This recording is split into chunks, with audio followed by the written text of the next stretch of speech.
Nah ini terjadi itu ya. Ini talak yang terpisah.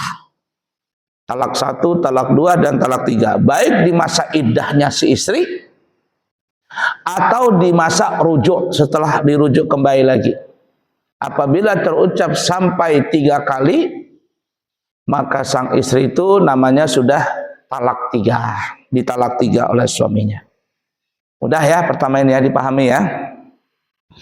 Nanti ya kita suaminya hati-hati, jangan asal bepandir kalau sarik. Bagaimanapun marah kita dengan istri, kita kayak yang salah, apalagi istri yang salah. Ya, istri yang salah, apalagi kita yang salah. Jangan sampai kita mengucapkan kata-kata cerai ini. Ya, jangan sampai. Kemarin agama kita sudah belajar tuh. Agama kita nih nganjurin caranya. Sebelum sampai terjadi talak itu ada caranya. Negur istri dulu. Yang sebaik-baik menegur apa ya? Dengan contoh. Jangan nyuruh istri aja main handphone aja melulu. Seorang juga main handphone. Itu tadi kemarin tuh habis sholat Jumat habis sholat Jumat di Masjid Al Ihsan ada orang datang. Selesai sholat sunat mau pulang datang dia. Bolehkah saya tanya Pak? Katanya apa? Mau bercerai katanya sama istri. Kenapa katanya? Kata saya kenapa? Bla bla bla cerita panjang nih. Siapa yang menggugat cerai? Istri saya. Istri saya sudah lari dari rumah selama 6 bulan.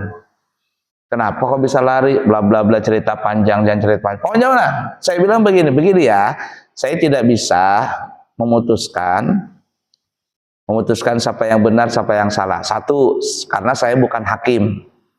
2, karena saya cuma hanya mendengar dari sampean. Saya tidak mendengar dari kisah istri apa ini. Nah, tapi kalau dari cerita sampean, istri sampean ini yang kurang ajar. Bahasa kitanya nih ya, yang kurang adab nih. Bahasa Arab itu golil adab, gak punya adab. Nah, kenapa? Main handphone aja melulu katanya. Masak gak pernah ini. Istrinya tuh gak bisa masak. Nyuci baju gak bisa. Jadi suaminya itu yang bersihkan semua. Yang bersihkan rumah suaminya, yang memasak suaminya, ibarat kata dia apalagi nyuci baju suaminya. Kata saya, istrimu kerja juga Kak? Kerja Pak. Oh ya sudah, selesai sudah ini. Nah, selesai dua-duanya bekerja, pantasan aja dia nggak mau lagi bersih-bersih. Nah, jadi apa dia bilang? Main handphone melulu katanya Pak.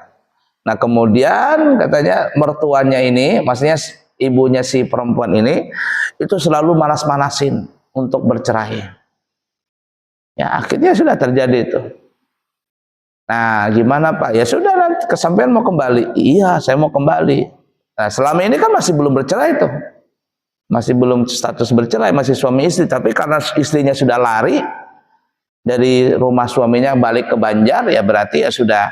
Kata saya, itu istri nggak baik itu. Istri nggak baik, saya nggak mau bercerai karena mikirin anak, ada 2 katanya.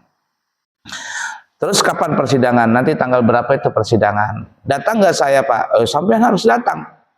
Kalau sampean masih cinta dengan istri, masih mempertahankan pernikahan ini, sampean datang. Kalau sampean nggak datang, nanti hakim akan membenarkan apa yang dituduhkan oleh istri kepadamu. Kamu dituduh ini, tuduh itu. Hakim akan membenarkan itu. Datangin. Apa yang dituduhkan sama istri, bantah itu. Bantah. Kalau mertua ikut campur, ikut beritahu bahwa mertua ikut campur juga. Nah, mertua itu minta dibelikan rumah sama sama suaminya ini. Minta dibelikan rumah. Dibelikan rumah, si mertua ini membayar DP-nya, tapi yang membayar cicilannya adalah ini si mertua ini, anak si suami ini disuruh bayar. Nah, enggak sanggup dia karena masih baru berumah tangga, masih di bawah 10 tahun, masih dalam berapa tahun pernikahan. Wah, mertuanya marah, nggak dibayarin, habis dipanas-panasin untuk cerai saja. Yang parahnya belum lagi bercerai nih resmi, istrinya ini sudah dijodohkan sama mertuanya. Nah, itu parahnya itu. Itu mertua tuh jahat memang. Kalau memang mertua yang jahat, kalau yang baik ya bagus. Jadi saya nasihatin gini, kata saya, dalam pernikahan itu memang seperti itu. 10 tahun pertama itu biasanya masalah duit. 10 tahun pertama itu masalah perekonomian di suami. Tapi 10 tahun kedua itu masuk dalam orang ketiga kata saya. Kalau 10 tahun kedua tuh nah itu masuk tuh puber kedua bahasa kitanya. Itu bisa terjadi orang ketiga alias bisa terjadi perselingkuhan. Kalau masuk tahun yang ke-30, maksudnya yang 10 tahun ketiga, mereka itu sudah mikirkan bagaimana supaya mati husnul khotimah aja sudah. Supaya barang-barang dari dunia sampai akhirat. Tapi kalau ada masuk 10 tahun ketiga masih cekcok, wah itu puber keduanya kelewatan itu. Puber ketiga mungkin bukan puber kedua lagi sudah itu. Itu tuh. Saya bilang begini, yang tidak pernah cekcok itu suami istri cuma Nabi Adam dengan Siti Hawa. Kenapa? Karena waktu dulu belum ada mertua, belum ada ipar, belum ada tetangga. Oh iya katanya, benar itu katanya. Itu kalau sudah kumpul saya punya istri dengan keluarganya, aduh dipanas-panasin katanya. Ipar panas-panasin, terus istri ini suka banding-bandingin sama tetangga. Istrinya punya emas, punya motor, aduh dipanas-panasin terus. Nah itu penyakitnya memang di situ. Sekarang tinggal sampean. Kalau seandainya masih cinta dengan istri, apalagi masih punya anak, datangin ke persidangan. Bantah semua ucapan istri tadi. Dan sampean harus berjanji, ingin berbuat baik. Dan dia mengakui, memang saya juga salah Pak. Mungkin ada apa begitu. Tak berikan nasihat, nanti kalau sampean kembali dengan istri sampean lagi, sering-seringlah ajak istri itu jalan-jalan. Sering jalan-jalan, kemana begitu. Walaupun cuma pakai motor begitu, makan bakso, senang dia. Jalan-jalan sering kemana begitu, hiburan kemana. Jangan habis kerja di rumah begitu. Yang satu main HP, yang satu sibuk, tidak ada pernah hiburan. Jangan. Kayak mana orang pacaran bahari berduaan, jalan begitu. Ya Pak katanya. Nah itu tuh. Nah jadi seperti itu ya orang bercerai. Baik kita kembali. Kemudian contoh talak 3 yang nomor 2. Nah ya. Yaitu seorang suami menolak istrinya dengan talak 1. Sesudah habis iddahnya dinikahi lagi. Kemudian ditalak lagi. Setelah habis iddahnya dinikahi lagi. Kemudian yang ketiga lalu ditalak lagi. Nah ini parah dari yang pertama. Kalau yang pertama itu masih dirujuk di masa iddah. Kalau cara yang kedua ini selesai iddahnya, nah istri ini nggak kawin-kawin lagi, nggak nikah-nikah lagi.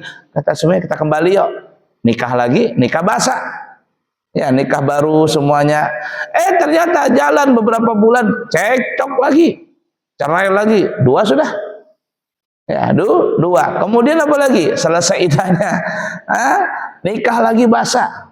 Ya, nikah lagi. Nah, kemudian dalam pernikahan, cekcok lagi, cerai lagi. Maka ini namanya sudah talak 3. Nah, cuman bedanya kalau yang pertama, itu dirujuk di masa iddah atau dirujuk di masa iddah ya, kemudian ditalak di masa iddah tadi.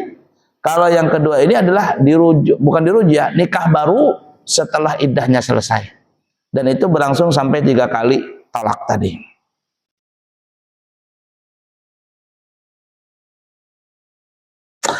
Nah contoh yang pertama dirujuk di masa iddah, atau contoh yang kedua dirujuk setelah iddah selesai dengan nikah yang baru sampai terjadi talak yang ketiga kali, para ulama bersepakat bahwa ini jatuh talak 3. Sudah tidak ada perbedaan ulama. Itu satu sudah jatuh talak 3. Sepakat para ulama. Kemudian yang ketiga, talak 3 ini ya. Maksudnya talak 3 contoh yang ketiga. Yaitu suami mentalak istrinya dengan ucapan mentalak istrinya langsung. Langsung di situ 3, langsung talak 3. Ya, tanpa ada jeda. Langsung jatuh talak 3 kepada istrinya. Saking marahnya karena itu. Ini ada di mana, di YouTube atau di mana itu. Pokoknya di media sosial. Selesai nikah langsung istrinya ditalak 3. Ini suami nggak ngerti agama ini nih. Ya, langsung ditalak 3 istrinya tadi. Apapun permasalahannya nggak boleh seperti itu. Ya. Nah, kalau seandainya sang suami itu langsung mentalak 3 istrinya, baik dengan cara suami itu berkata langsung talak 3, atau dengan satu kalimat, talak satu, talak dua, talak tiga, sang suami ini berkata demikian kepada istrinya, maka ini jatuh talak tiga. Namun di sini ingatin ya, kayak lagi, sang suami ini menjatuhkan kepada istrinya langsung talak tiga. Langsung talak tiga itu boleh dengan dua cara. Satu, langsung berkata talak tiga, atau dalam satu masa sang suami berkata jatuh talak satu, jatuh talak dua, jatuh talak tiga. Saya tidak berani ngucapin contohnya ya, karena bahaya nih. Kalau saya mencontohkannya saya nggak berani ngucapin. Paham nggak maksud saya nih? Ya, nggak boleh saya bilang blok blok blok blok, karena bisa jadi itu jatuh. Ya, jadi begitu suami mentalak istrinya, talak satu katanya, suami itu berkata talak dua kepada istrinya, kemudian suami ini talak tiga dalam satu masa, maka kata ulama ini jatuh talak tiga. Namun dalam permasalahan yang seperti ini para ulama berbeda pandangan.